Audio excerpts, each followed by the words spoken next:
Hello and welcome into the Picks and Chatter edition of the Vegas Squares podcast. Here on this edition, we'll be discussing NCAA picks. I am your host, Aaron, flying solo for this episode. Everybody seems to be a little life going on right now, but no matter, we wanted to get our picks out in the open and hopefully make you guys some money this weekend. So we are brought to you by 12 Ounce Sports Radio. We are brought to you by BGK Pop Sockets and also ChaiPoker.com. It's going to be a fun weekend in college football. There's a lot of good top 25 teams in action. We've got, obviously, the one of great significance, the Red River rivalry. You can say that 5 times fast. The Red River rivalry. Texas versus Oklahoma. You got Florida State and Miami, although both teams aren't ranked. Obviously, a big rivalry game. Miami given 14 in that spot. Big one, going to be good. LSU and Florida, a matchup of top 25 teams in the swamp as Tebow gets his number retired, which I'm sure everybody's going to love that down in Gainesville. You got Ohio State in play against Indiana, Kentucky against Texas A&M, another good matchup. It should be top 25 most weeks. Texas A&M, 3-2. Not currently in the top 25, but still a team definitely to be reckoned with. So it's going to be a good weekend in college football, no doubt about that. I have no worries about the excitement, but we want to be on the right side of the picks. That's really what. Hopefully, I've done enough research here by myself. College football will be good to us this weekend, and let's start. Let's start with the early games. We'll start with West Virginia laying a 27 burger with Kansas. That's a big number. West Virginia's 4-0, 2-0 at home, which we know that they've been able to have lots of solid games. I mean, they're 4-0 against the spread. Kansas is a team, I think they're getting too much credit a lot of the times, but they are 2-3, 1-1 on the road, 2-3 against the spread. Total opened up at 24, has now been bet up to 27 at this point. Total 61.5. Will Grier, what else can we say about him at this point? He's been pretty damn good this year. We know West Virginia top 10 in most offensive SBS rankings, but they're gonna basically, I would say, steamroll Kansas at this point. The defensive struggles, I would say, may be a little bit of a concern. I don't know if they're going to be a concern against Kansas, especially with the fact that Kansas will be passing pretty much the entire game at this point, and not sure that they have the firepower to keep up with the Mountaineers. The running back, Kansas freshman Williams, I forget his first name, he's been pretty good, but I don't think he'll be on the field a lot based on the fact that they'll be down early. West Virginia's converting 70% of third down attempts, and perfect in the red zone. And the Mountaineers have won the last 4 meetings in this game by an average of almost 30 points.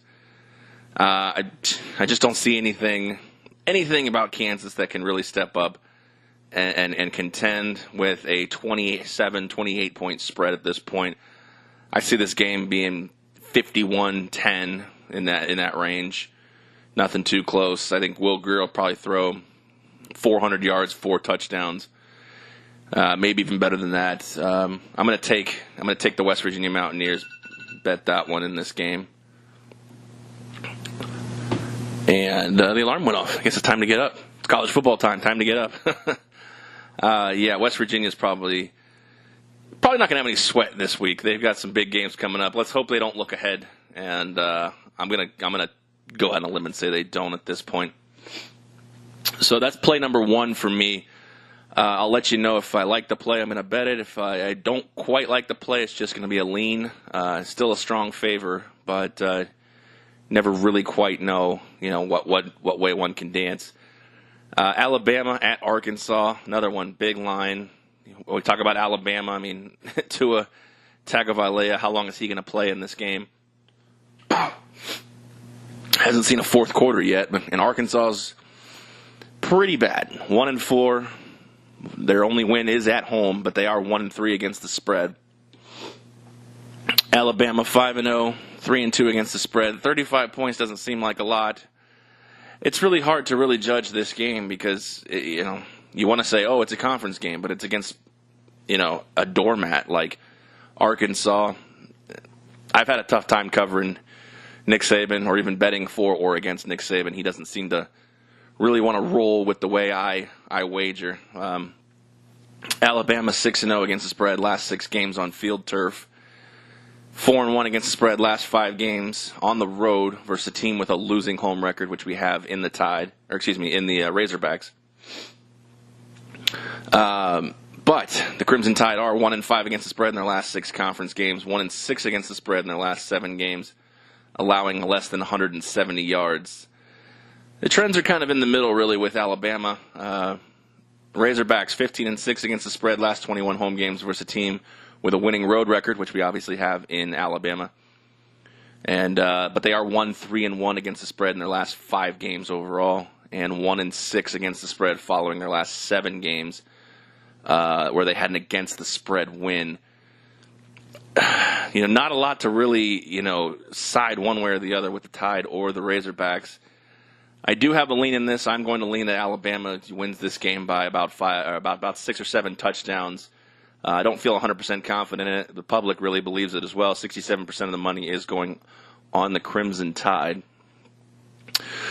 So, for an early game spot, I think Alabama just likes to get out, do their business. Saban came out this week and kind of criticized the fan base, which was interesting to me.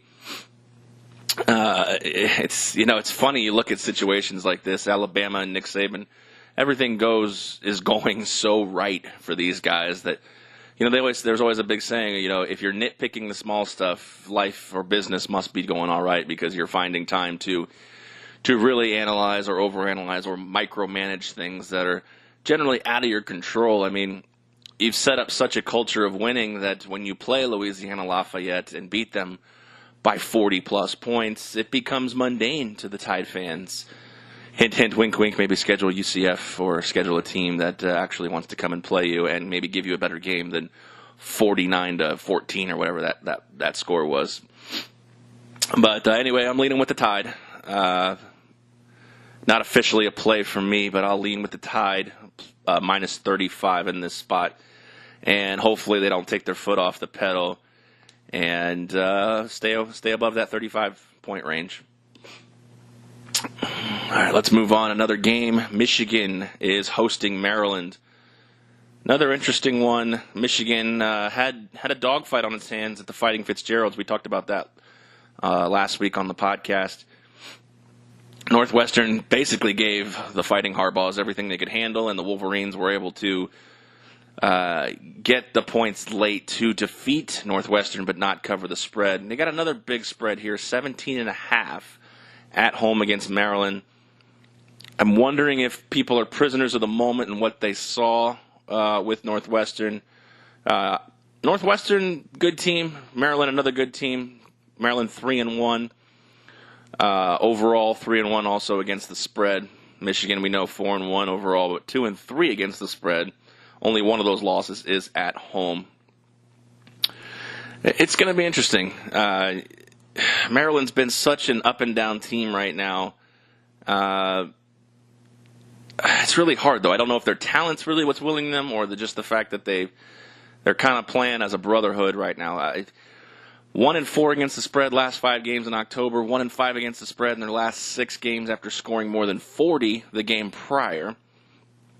0-4 last 4 games against the spread following a straight-up win of 20+.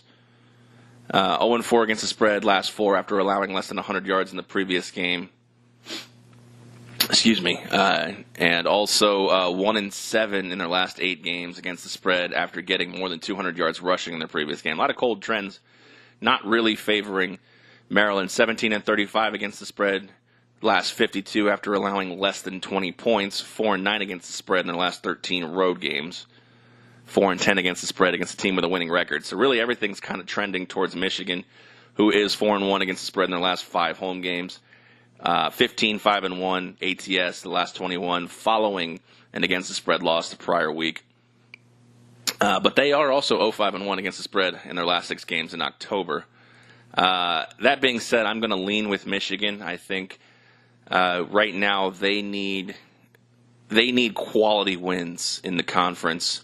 Northwestern was a win, but not a quality win, especially since Northwestern's running back retired before the game last week.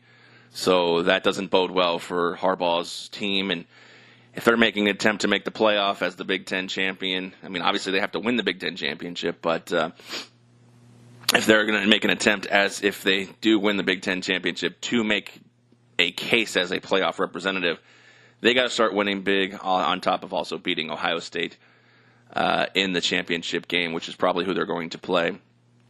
So I'm going to say that they roll in this one and they win the game by 20 or so.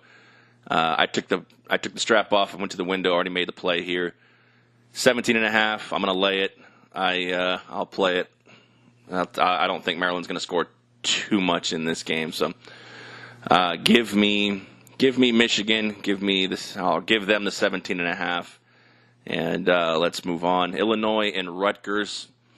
Really not much going on with this one. If you listen to Big Wall's Big Picks, he had the under in this game, which was 49 at the time that he made the pick. Currently line is 50, according to Covers.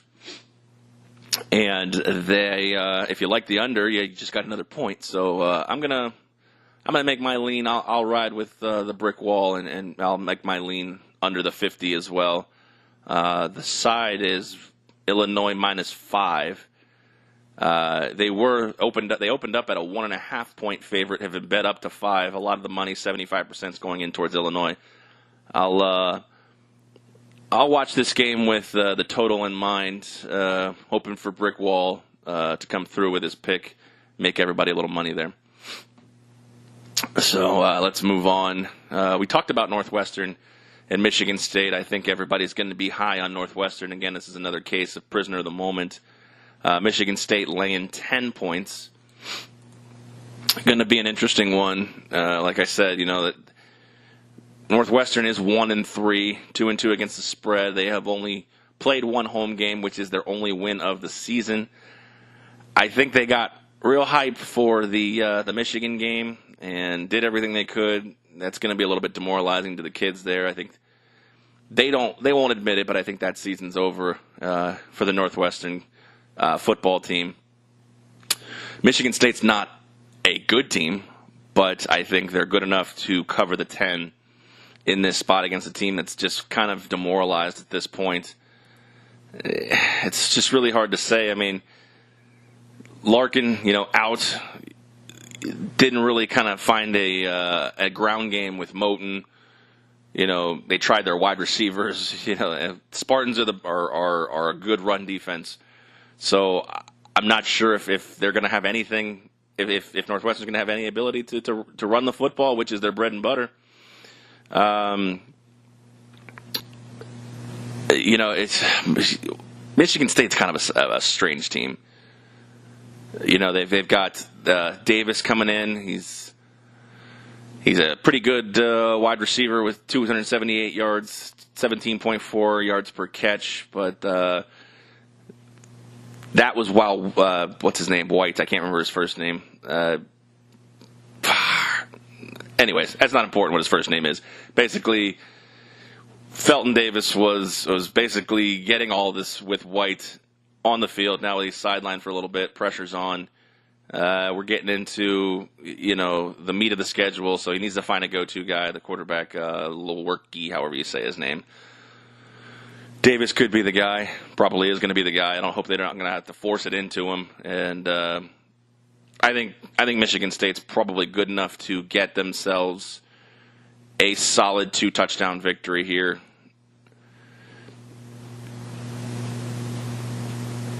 Yeah, I'm gonna roll with the Michigan State Spartans, who are 7-2 against the spread last 9 games, following an against the spread loss, 9-4 against the spread in their last 13 home games, and 35-16 in their last 51 home games after allowing less than 275 yards total the previous game. So I'm going to roll with Michigan State at this point. I'm going to lay the 10.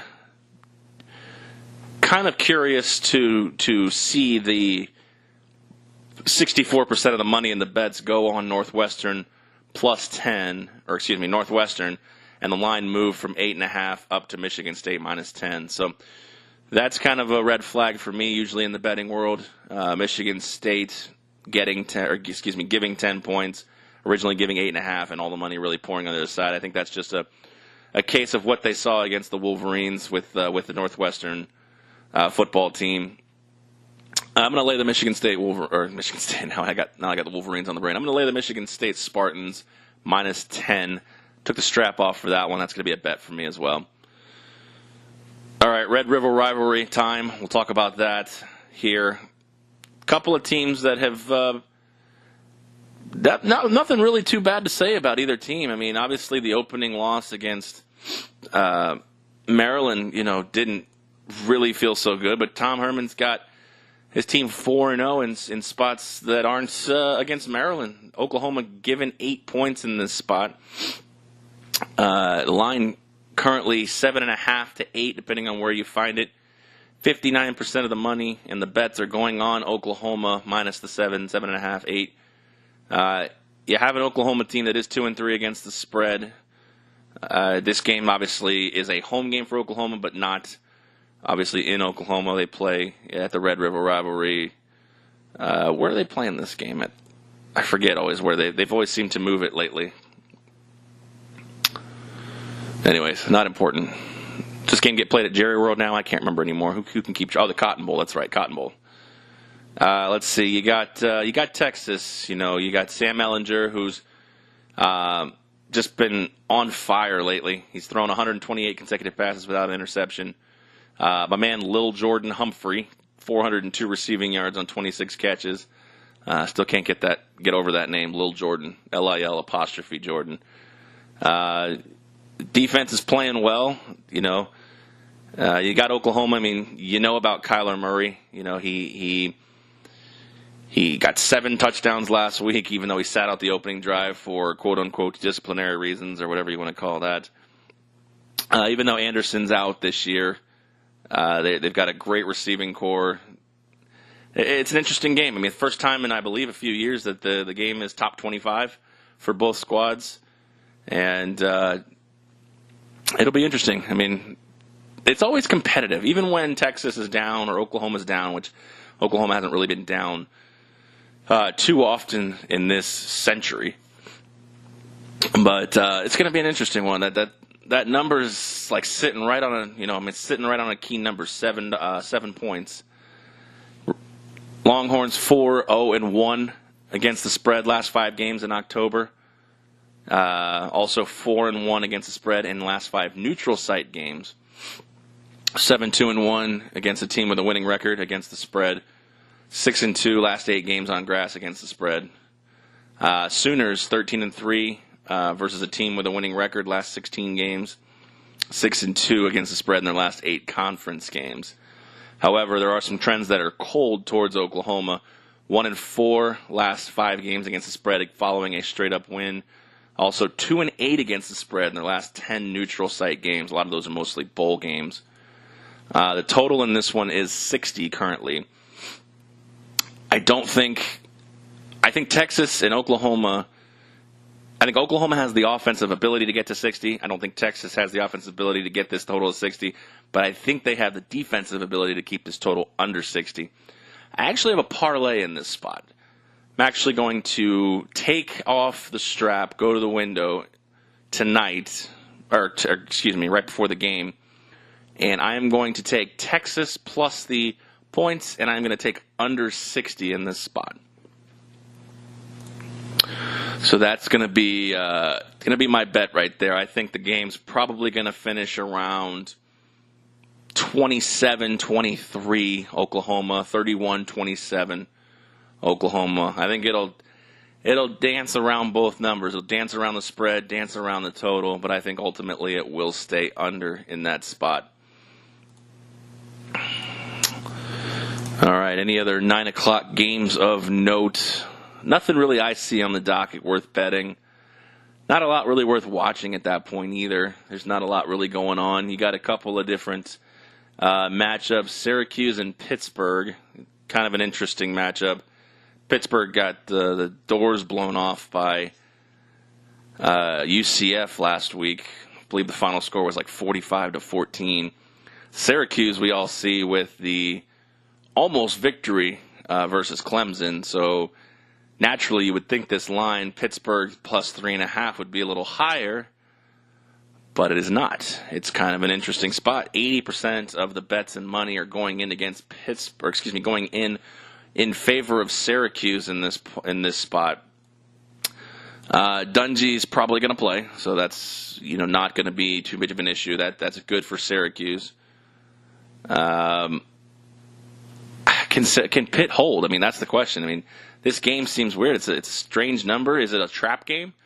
I mean, do they want you to take Pittsburgh in this spot because of the numbers seeming weird, or they want you to take Syracuse based on your belief that the line is so crazy? I mean, Pitt's been known, especially at home, to be able to beat teams, and I understand they're 1-4 against the spread this year or 1-4 overall, 1-2 against the spread at home, and you have a team that in Syracuse that is 4-0 against the spread. Again, I'm probably not going to make an actual pick on this, but it feels like a trap game either way. You want to take the line, so I'll play the conspiracy theory of why is Pittsburgh only a 3.5-point dog, and I will take those points and take the Pittsburgh Panthers in that spot. Also, you have Boston College. This is a 9:30 start in the Pacific, 12:30 start where you guys are on the East Coast if you're listening on 12-ounce sports radio. Boston College at North Carolina State. North Carolina State ranked 25th in the nation. Boston College at one point was ranked before that brutal loss to Purdue. Boston College 4-1 this year, 3-2 against the spread. North Carolina State is, 4-0 on the year, 3-1 against the spread. It'd be interesting. There's a lot going on in this game. The easy situation, North Carolina State minus 5.5. It would sound easy enough to basically state that the ranked team should beat the unranked team, but Boston College is not your average unranked team at this point. Plus, all of the trends are realistically favoring, I can't say all, but most of the trends are realistically favoring the Eagles at this point. 7-0-1 against the spread last 8 conference games. 5-0 against the spread in the last 5 games in October. 14-2 against the spread in their last 16 road games versus a team with a winning record. 6-1 against the spread versus a team with a winning record in their last 7 conference games. 6-1 in the last 7 road games. I mean, everything really is coming up gangbusters for Boston College at that point. Eagles 4-1-1 against the spread when they get less than 170 yards passing in their previous game, which I know doesn't sound like a great trend to really jump all over, but Anthony Brown is a pretty good quarterback, and I know that the last couple of games haven't really been sexy for him, but he does lead all ACC passers with 12 touchdown passes. North Carolina State's bread and butter is the run. So if Boston College really wants to get in this game, stay in this game, they're going to have to stop the run. But then they've got Finley. I mean, Finley is a good quarterback, Ryan Finley. I mean, we're talking about him for NFL potential, going to the draft. And I don't know, Ryan Finley, I guess try to make Ryan Finley beat you. I mean, I don't know a lot about Boston College's defense, but they're right around the middle of the pack in the ACC. NC State's defense is pretty good as well. They're only giving up right now, say, 16 points a game and 13 points a game at home. So it's going to be tough sledding. I like the under in this game. Under is currently 60. Don't have an official play, but I like the under, leaning on the under and leaning on Boston College plus 5.5 in this spot. So at this point, we have covered the majority of the games that will be starting at 12 Eastern, 9 Pacific. Let's move into I guess you would call them the 3 o'clock games on your side of the world and the noon games here over in the Pacific time zone. This is where we've got some good matchups, I think. A couple of good games located inside this this 12 o'clock slate, this 3 o'clock slate. We'll start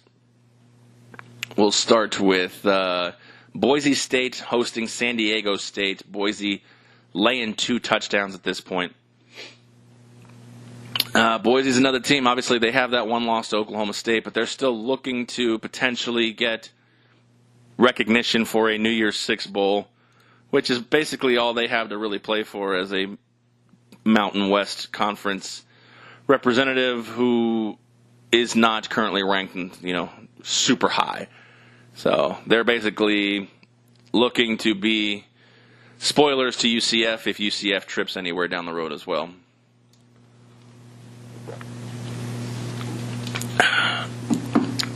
So you got 24 San Diego State, 24 Boise State facing San Diego State.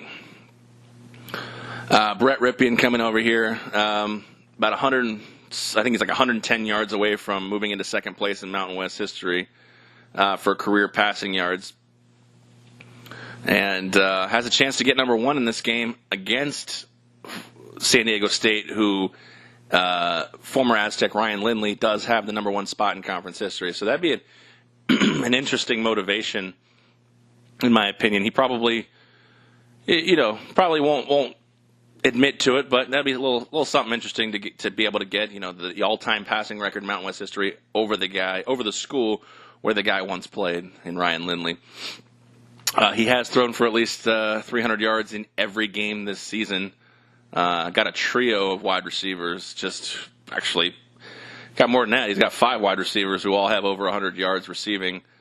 In the running games, averaging 4.7 yards a carry, and they're actually doing really well this year.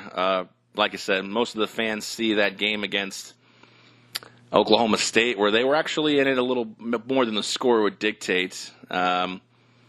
Broncos are 4-1 against the spread last 5 games overall. The one they didn't cover was the Oklahoma State game. 6-2 against the spread last 8 games following a straight-up win. 8-3 against the spread last 11 after getting more than 280 yards in their previous game, which is every game this year as well.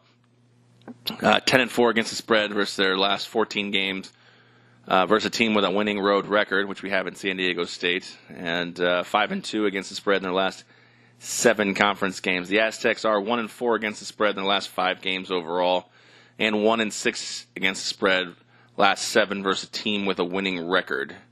However, they are 35-15-2 last 52 conference games against the spread. So it's going to be a fun matchup. San Diego State's always a good team. I don't think they got what it takes to beat Boise on the blue field. I'm going to say this game's in the 31-14 range. Boise State covers the 2 touchdowns and moves up in the polls just a little bit as well. You got Clemson, you got Wake Forest, another game. Who's going to play for Clemson at this spot? Do you have Trevor Lawrence, or do you have the backup quarterback, Price, I think his name is? And that's the question, really, is Chase Bryce. That's not Price. It's Bryce. Bryce Price. Tomato. It looks like at this point they're going to be going with Chase Bryce. And I don't know how much of a fall off that is to a team like Clemson versus a team like Wake Forest.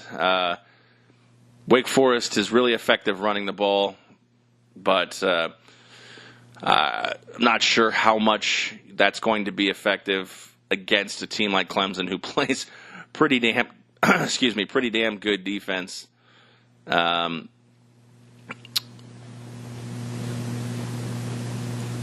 And now I'm seeing reports that Trevor Lawrence may play. It's crazy. You look at all these different websites, and who gets information from one source, who gets information from another source, really dictates what they put out. So you got the ESPN saying that Trevor Lawrence is expected to play. That actually puts a lot more pressure on Wake Forest. You get the better quarterback in this spot if you are Clemson, who is 9-2 against the spread their last 11 games after allowing less than 100 yards. They are 1-4 against the spread last 5 games following a win. straight up, 2-8 against the spread in their last 10 games on turf, 1-5 against the spread last 6 games overall. Clemson's had trouble covering the spread. I'm not sure I know about the Deacons too much to really make a play on this. They are 1-4 against the spread their last 5 home games, 1-5 against the spread last 5 games on turf. However, they are 11-0 against the spread their last 11 games after allowing less than 170 yards passing in their previous game, and 4-1 against the spread last 5 home games versus a team with a winning record. 20 points is a lot. We got Wake Forest plus 20 in this spot. Even despite the matchup, whoever plays quarterback, it's going to be a tough one for Clemson. I mean, I don't know if Wake Forest has the firepower to beat them, but to stay within those numbers, 20 points, that's a lot of points to give up, especially Clemson. Yes, they're going on the road. They're not going far, but they are 1-4 against the spread this year, even though they're 5-0 record and they're number 4 in the country. We're betting numbers. We're not betting teams. I've actually literally flip-flopped my bet probably 3 times in the time I've been talking between Chase Bryce playing, Chase Bryce not playing, Trevor Lawrence in, Wake Forest's ground game ability versus Clemson's ability to stop the run. Maybe I just take the top off it and play the over on this spot 61. So I'll lean over the 61 total. Say it's probably 35 or 41-31, something like that. You know, give me 41-24. Just take it over 60, and I'll be happy. That'll be a fine spot for me in that point. I won't be mad. You know, then I won't have to worry about the 20 points. We talked about Oklahoma State. They are hosting Iowa State. Iowa State 1-3. We know about Oklahoma State 4-1 on the year, 3-2 against the spread. They've just kind of been middling through the pack here. We know about the Texas Tech loss. They have the ability to win big as well. Not really sure about this 9.5-point spread. Logic, realistically, would tell me to take it. But let's open up, look at little things here. Oklahoma State 4-0 against the spread versus a team with a losing record, 5-1 against the spread last 6 conference games after accumulating more than 450 total yards in the previous game. 12-4 last 16 games against the spread after getting more than 200 yards rushing. And in October, they are 39-19-1 in the last 59 games against the spread. So, it's a total to me that would scream over in this spot, but I'm not sure Iowa State has the ability to keep score or keep track or keep up with the scoring of Oklahoma State. If you like OK State, you really, in this spot, you would think there's a blowout. 65% of the money going in towards Oklahoma State and the 9.5 points. The over only 55.5 seems like kind of a weird number, especially since Oklahoma State has the ability to get that by themselves. I'm going to say Oklahoma State blows them out, but they stay under the total. In this spot, it's just a lean play for me.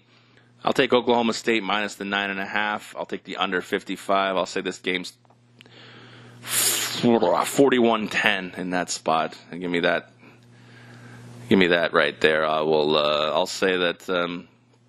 I'll say Justice Hill runs for 100 yards again, and I'll take 41-10 in that spot. Pokes in the under. Pokes in the under. All right. Let's see what else we got. We got LSU and Florida in this spot. We've got number 22 versus number 7. Or excuse me, number 6. Number 22 versus number 6. LSU traveling into the swamp to take on a Gator team that's really been up, more up than down, but kind of had some interesting games this year. I don't know what to make of this Gators team. I mean, Felipe Franks is playing well. Dan Mullen's got them, 4-1 this year, 4-1 against the spread. LSU's a strong team. I mean, they're 5-0 this year, but they are only 3-2 against the spread. It's going to be an interesting game. I think, you got the whole Tebow factor coming in, getting his number retired. I think he's going to juice up the crowd. It's going to be an interesting one. I mean, this one is Not a game I'm going to have a play on. Leaning right now towards Florida plus the 2 just because of all of the excitement that's going to be going on. There hasn't really been a lot of excitement around Florida football since Tebow and Urban Meyer, realistically. That's probably the last time we've had excitement in Gainesville. The defense is really good. 9th nationally in total points allowed. Have only given up 10 points or more twice this season. So, I mean, this is probably going to be the best defense that LSU sees. What's his name? Joe Burrow. He has thrown 131 passes without interception. They got a good running back in Brissett, who's averaging 4.7 yards a carry. It's going to be interesting. I mean, if the Gators can play like they played against Mississippi State, which was a pretty ugly game, they've got a chance. Now, are they going to give up less than 10 points to LSU? Probably not, but, I mean, if you're looking, I look for this game to realistically kind of fall back to the old Les Miles, Urban Meyer, close games, trick plays, crazy, lower scores, 20-17 kind of spots here. This is a spot where I really like the under 44.5. If I'm going to take Florida plus the 2, I feel like there's probably an edge play on the money line in that spot. Which play to take, I don't know. Not an official play from me. I'm going to say Florida with the 2 points, under 44.5 at that spot. Really pains me to have to say that I'm rooting for a Florida Gator team, but it is what it is. 75% of the money currently coming in on LSU right now, who are 8-0 against the spread in their last 8 conference games, 4-0 against the spread in their last 4 road games versus a team with a winning home record, 4-0 against the spread last 4 road games just in general, 8-1 against the spread last 9 games in October. I'm going to say these trends get bucked. I'm going to say the Gators win this game 21-19. Close game, slow game. It's going to be a drag-em-out SEC game. And I think this is going to be the star on the map for Florida and Dan Mullen's signature win so far.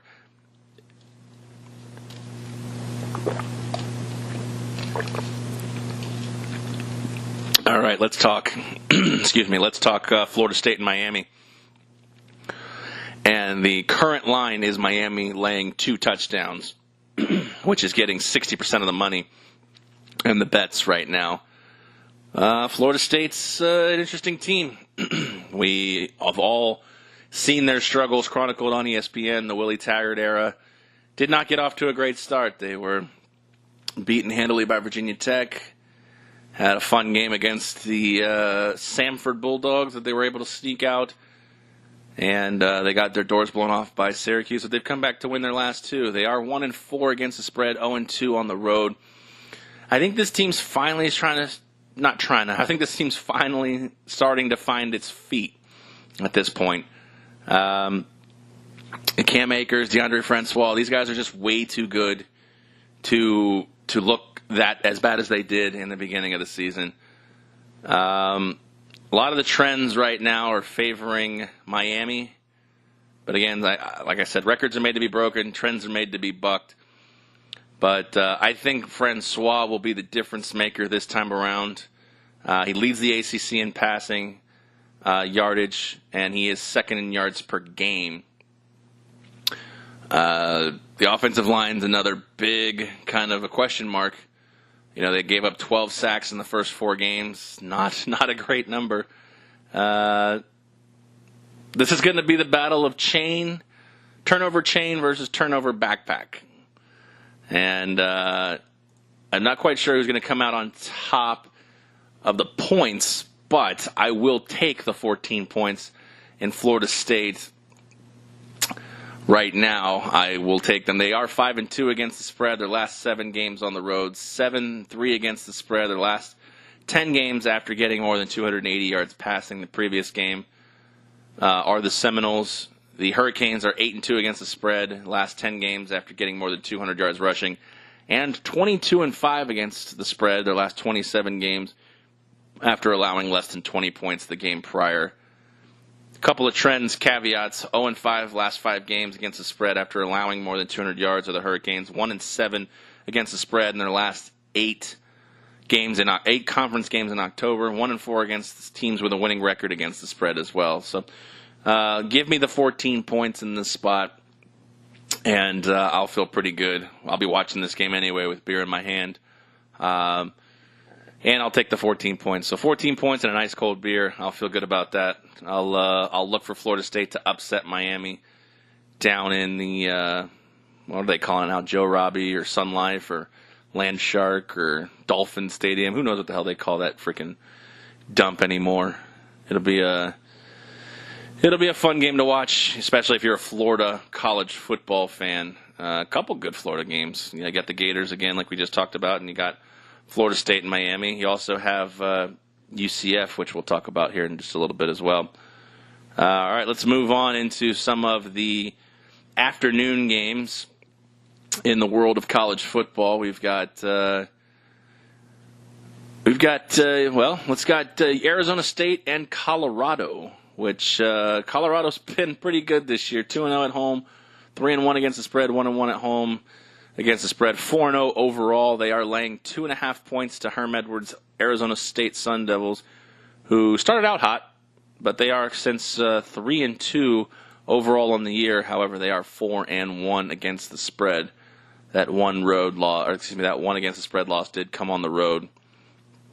Colorado back in the top 25, first time since 2016.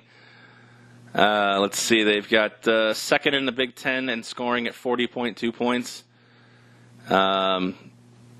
They've got pretty good triplets here. They got Montez, they got Chanot, or however you say his name, and McMillan. Montez is completing 75% of his passes, and Chanot leads the FBS with 6 touchdowns as well, and McMillan fourth in the Pac-12 with 98 yards on average per game, getting over 100 yards in 3 out of 4 games.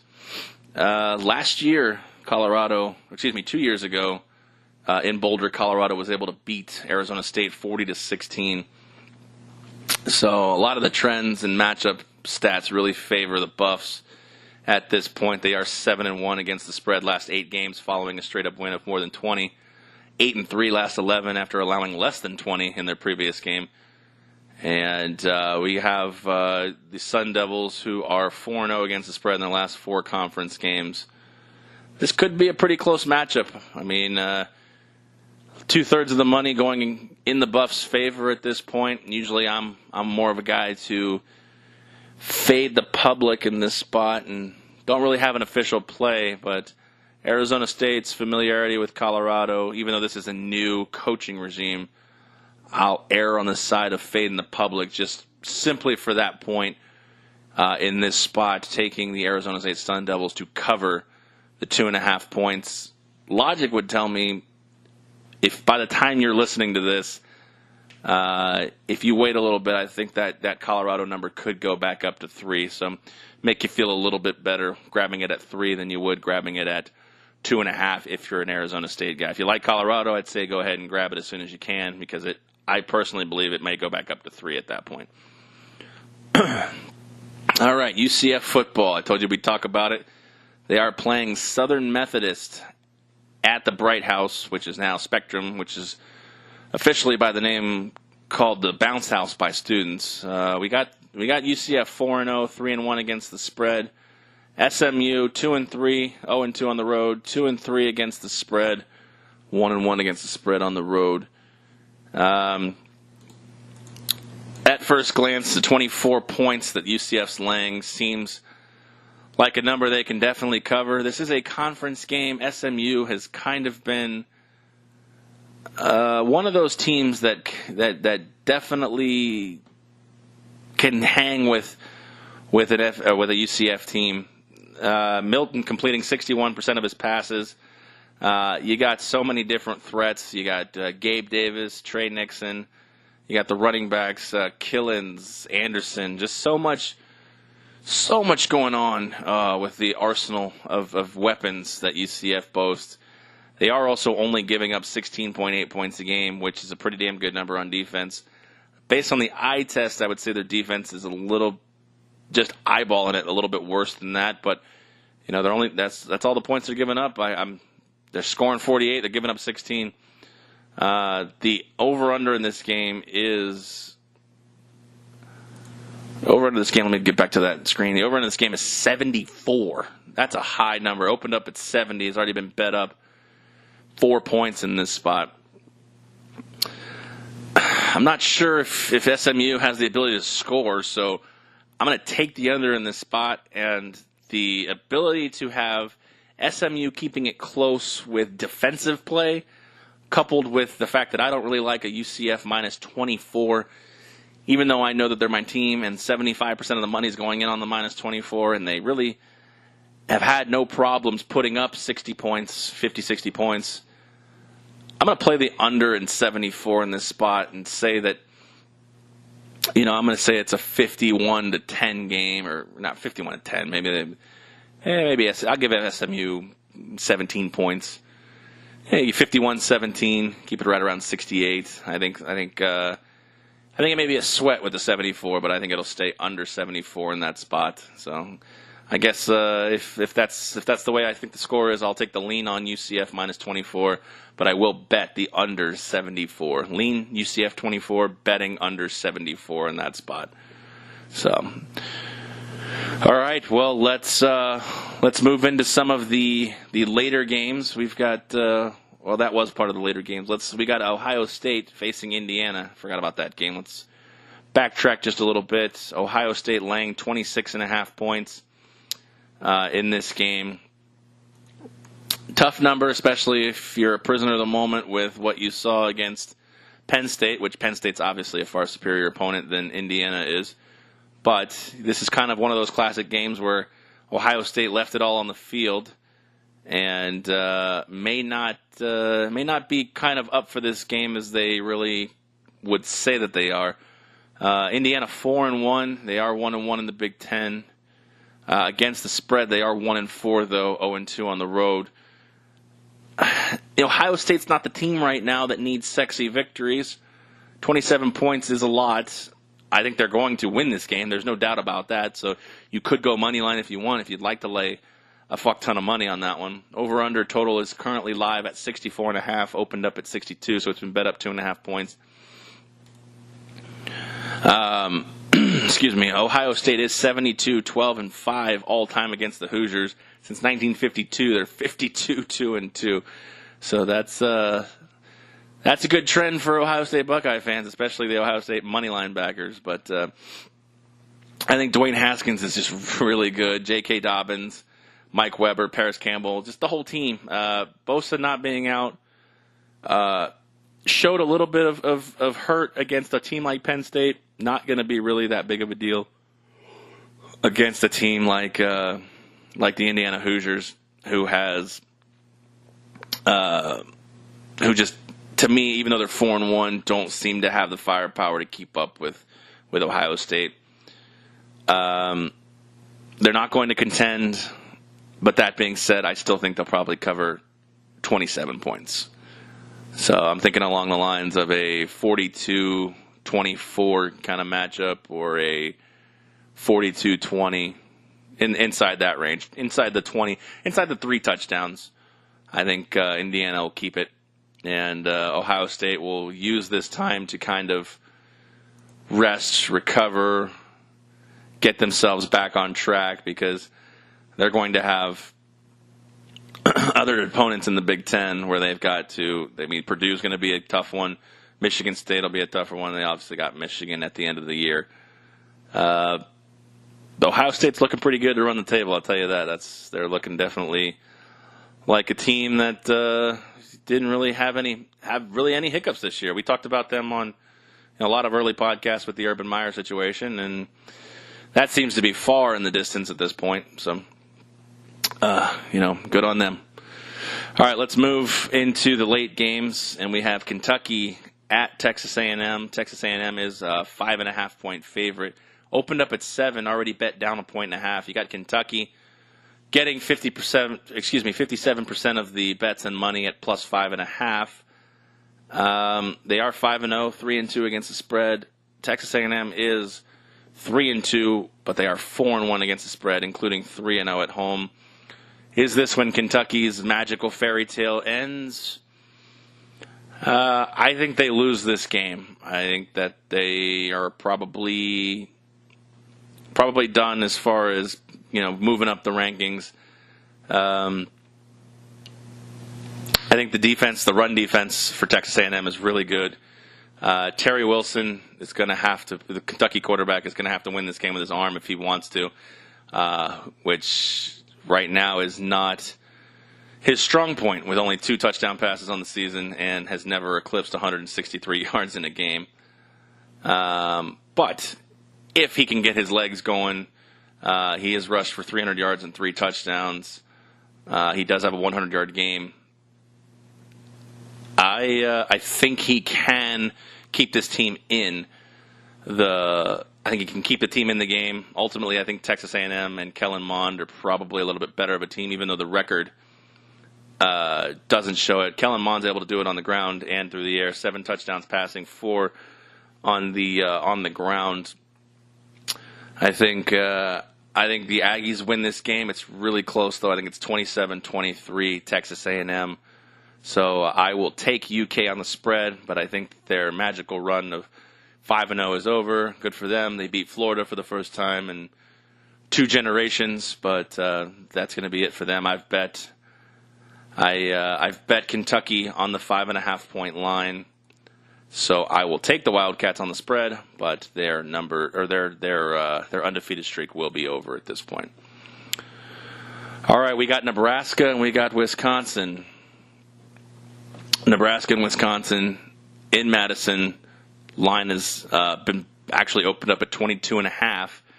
Has actually been bet down to 17.5. So we've gone down almost 5 points at this stage. So it's going to be crazy. I mean, Nebraska is a dumpster fire at this point. That's what really shocks me. Nebraska has just been terrible. 0-4 in the record, 0-4 against the spread, and the numbers going down. Realistically, you wonder what the public or the early money, sees in the Cornhuskers to make that line move, especially since 75% of the bets and the tickets are going towards Wisconsin. So it could be a book movement. It could be a steamroll movement of the amount of money. 25% of the money, like I said, 25% of the bets and the money are going towards Nebraska. But how much of that money is really the question. The Cornhuskers are bad, but again, 17.5 points in a conference game is a lot. The Badgers 3-1, haven't really had crazy good wins. They obviously lost to BYU. We know that number. Everybody remembers that from this year. The Iowa game could have gone either way, really, at that point. And 2 unsexy victories against Western Kentucky and New Mexico. Plus we have a situation where Wisconsin, I believe next week, they are playing Michigan. So they've got a big game against Michigan. You talk about a look ahead in that spot. I can't see a scenario where Wisconsin's losing. But I could see a scenario where Nebraska gets kind of that moral cover victory, that moral victory by covering 17.5 points. No real play on this one. Not a lot of analysis that really helps me decide one way or the other. Hornibrook, Jonathan Taylor, I mean, that's all. They're a machine, but, Nebraska looked to be able to show signs of life against Purdue last week. Martinez threw for 323 and 2 touchdowns, ran for 91 yards. Maybe he's the catalyst. Maybe he's the X factor. Maybe Martinez is the guy that can keep the Cornhuskers in it. Just for fun, just for the rooting interest in Scott Frost because of his UCF ties. I'll take the 17.5 for Nebraska in that spot and wish him well. A couple of other late games that we get to before we wrap up here. We have Auburn at Mississippi State. Auburn, number 9, traveling into Stark Vegas to face Mississippi State. Mississippi State is a 3.5-point dog. Auburn has been good this year, 4-1, but 2-3 against the spread. Hasn't made for good numbers for betting backers. I like Mississippi State to cover just simply because of that hook. I think this game is going to be a 3-point game. I think Auburn's going to have to scratch and claw and fight, especially now that we know, they've got a more meaty part of the schedule coming up later in the season. Especially, obviously, about the Iron Bowl. They got to go to Georgia again this year. They got Texas A&M.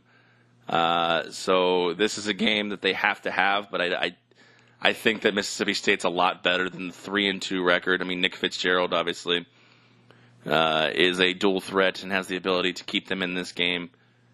I see this game in the 21-20 range. Just realistically, I think Mississippi State's better than their number, and I think Auburn's probably right around their number. Both teams really not giving up a lot of points overall. And the fact that Auburn has to go on the road for the first time this year, that's going to be another one as well. I mean, Auburn's literally played 5 home games. And 1, 2, 3, 4. They played 4 games on the road this year. Mississippi State, Mississippi, Georgia, and Alabama, which Alabama is in the same state, not too far away. So it's not really that far of an away game. So this is the first game on the road for Auburn, which is going to be an interesting test. And I think that Jarrett Stidham, who's a really good quarterback, has so far beaten Arkansas, Southern Miss, Alabama State, and a banged-up Washington team. So give me Nick Fitzgerald and the Mississippi State Bulldogs covering the 3.5 points in Stark Vegas, potentially getting an upset here. I won't call for that because I don't have that big of the cojones. So just give me the 3.5 points in that spot. And I'll feel good about that one. And hey, maybe Fitzgerald can break Tebow's record this game too. He needs like 150 yards. So, speaking of Georgia, we got Vanderbilt at Georgia. 26 points currently as a spread. Georgia's the favorite, getting 56% of the action. They are 5-0 overall, 3-0 at home, but 2-3 against the spread. No real play in this one. Vanderbilt made me a few bucks in the beginning of the year. They've kind of tailed off. They are 3-2 this year, 3-2 against the spread. I can't see a scenario where Georgia's not attempting to make their case known for sexy wins, because I feel like they're a team now that if they don't win the SEC championship, they don't have the cred or the mantra of Alabama to stay in the playoff race. If that's their only loss of the year, which, is it fair? No, but that's the way that the college football committee likes to fucking run things. The way they just throw darts at a board and see what sticks. 26 points is a lot, like I said. I think that Georgia's going to do their best to basically cover that. I mean, obviously they're going to play to win the game. They're not worried about the spread, but they're going to do their best to win this game by a lot of points. I think that, they've scored 38 or more every game. They're averaging 43 on the year. Jake from State Farm leads the nation in passing efficiency with 166.28 and 9 touchdowns. And Fields has been getting in there when he does. He's been pretty well. He's been doing pretty well as well. A couple of trends to look at here in this game. Vanderbilt is 1-7-1 last 9 conference games against the spread, 0-3-1 last 4 conference games in October against the spread, and 1-6 against the spread in their last 7 following an against the spread loss, and 1-3-1 the last 5 games on grass. Everything trends towards Georgia, 4-0 against the spread after allowing less than 275 yards, 5-1 against the spread versus a team with a winning record in their last 6, 5-1 against the spread versus a team with a winning road record, 5-1 against the spread the last 6 following a win straight up of 20 or more points. 7-2 against the spread last 9 games on grass. 6-2 against the spread last 8 games in the conference following a straight up win. Everything really favors the Georgia Bulldogs at this point. I think they win this game 49-13, somewhere along those lines. So covering the 26 points. All right, we've got Notre Dame. We've got Virginia Tech. This is the game that's will be on everybody's TV. At this point, Virginia Tech's back in the top 25 after that loss to Old Dominion. They are 3-1, 3-1 against the spread. Notre Dame 5-0, 3-2 against the spread. This is going to be an interesting game. This is a hard one to pick. I mean, Notre Dame, for me, hasn't done anything wrong. I just don't feel like they're a sexy team to go with, and maybe that's a good thing, I don't know, in betting, because they are receiving 60% of the action now on that -7. This game opened up Virginia Tech plus 2.5 and has been bet up 4.5 points at this point. I think solely for that action right there, I like Virginia Tech. But I like Virginia Tech for another couple of reasons as well. I think that they play solid defense. Bud Foster probably woke the hell up out of the team after giving up 600 yards and 7 touchdowns to Old Dominion, because they kept Duke pretty damn quiet the following week, last week. And I think they have a really good offensive line. I think offensive line can control Notre Dame's defensive line, which is actually really good. Book is, I forget his first name, Ian Book, that's what his name is. He's had 2 good games. The game against Stanford, 278 and 4 touchdowns. Played really well. Notre Dame's going to be scoring in this game. But I think Ryan Willis, this is going to be his first real test, but he's at home. The crowd in Blacksburg is going to be on his side. If they had to go to South Bend right now, I wouldn't feel as confident in this number. But Virginia Tech 6-1 last 7 home games versus a team with a winning road record, which we have here in Notre Dame. 7-3 against the spread in their last 10 non-conference home games. Hokies 11-4 against the spread in their last 15 games. If you've watched Virginia Tech football over the last decade to 15 years, these seem like the spots where they don't always win the game, but they definitely have the ability to make the other team know they're in a dogfight. The last time Virginia Tech and Notre Dame played was in South Bend in 2016. Virginia Tech won 34-31. This is the first ever meeting in Blacksburg for Notre Dame and Virginia Tech. So I'm going to say it's probably in the neighborhood of 31-28. Notre Dame will probably pick up the victory here going away. But give me the Virginia Tech Hokies on that 7-point spread. And I don't think it's going to go any higher, but if you do, then maybe wait a little bit. But I think sharp money will come back in on that Hokie number at 7. So, all right, well, those are the plays that I have for this week.